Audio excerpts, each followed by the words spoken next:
জানি জানি, মনে পড়ছে না। আচ্ছা, মনে করিয়ে দিচ্ছি। 16ই ডিসেম্বর, মেকালাক্সিগঞ্জ। আবার বছরখানেক হয়েও গেল। আবার মোরা ভব ঘুরে মুলুক ছেড়ে চলেছি কিরিবুরু। কিরিবুরুর সবচেয়ে কাছের স্টেশন হচ্ছে বারবিল। আমরা উঠেছিলাম বারবিল যাওয়ার একমাত্র ট্রেন বারবিল জনশতাব্দী এক্সপ্রেসে। এই ট্রেনটা যে কখন ছাড়বে আর কখন পৌঁছবে স্বয়ং ভগবানের অবতারও জানেন না। কিন্তু আমরা ভাগ্যবান বটে, আজ ঠিক 6টা 20-তে ট্রেনটা ছেড়ে দিল। এখন দেখি বারবিল কখন পৌঁছই। অবশেষে ঘন্টা দেড়েক লেটে পৌঁছালাম বারবিল।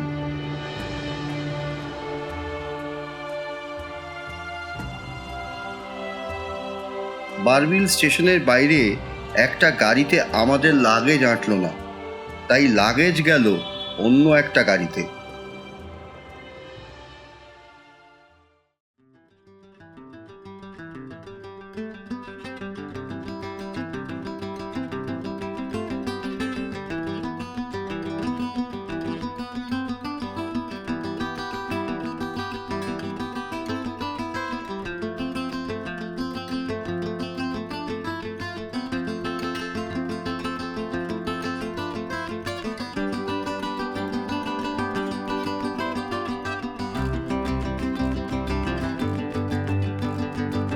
কিছু দূর গিয়ে রাস্তা ওপরে উঠতে শুরু করলো। এখন কেবল জঙ্গলের রাস্তা আর ওপরে ওঠা। কিরিবুরু 3700 ফিট উঁচু। হাওয়া ঠান্ডা হয়ে গেছে।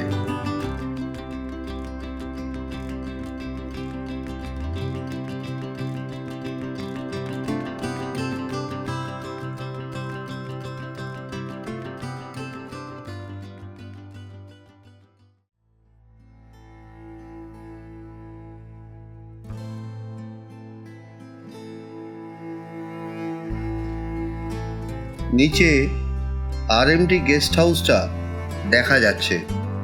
আজ ওটাই আমাদের আস্তানা।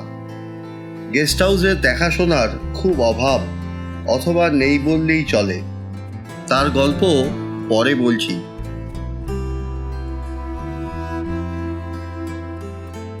আমরা এসে পৌঁছালাম আরএমডি গেস্ট হাউস। নাম অতিথি ভবন। এটা সেলের একটা ট্রেনিং সেন্টার। আরএমডি মানে র মেটেরিয়াল ডিভিশন। এখানে এই গেস্ট হাউস ছাড়া অন্য কোনো থাকার জায়গা কিন্তু নেই। গেস্ট হাউসে 10টাই ঘর। ঘরগুলো বেশ বড়। ডান দিকে 5টা সাধারণ ঘর আর বাঁ দিকে 5টা এক্সিকিউটিভ ঘর। মাঝখানে প্রশস্ত একটা ডাইনিং রুম। সামনে আছে একটা অফিস, আর বাইরে সুন্দর কেয়ারি করা ঘাসের লন।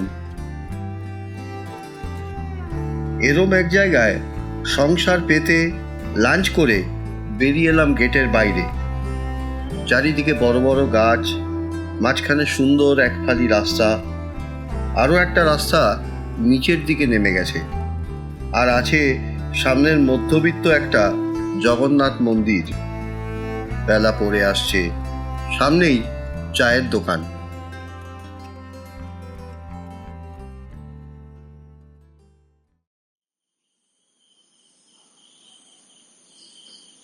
কালকে থলকোবাদ যাওয়ার জন্য 1 কপি করে আধার কার্ড সবাই জমা দিয়েছি। থলকোবাদের ভেতরে কোনো খাবার পাওয়া যাবে না বলে ড্রাই ফুড সঙ্গে নিতে হবে। গেস্ট হাউসের গল্পটা এবার বলি। একটা মোটা ইঁদুর এসি মেশিন থেকে বেরিয়ে এক গাল হেসে আবার এসি মেশিনে ঢুকে গেল।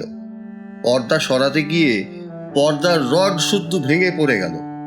কোথাও গিজার চলে কিন্তু গরম জল বেরোয় না।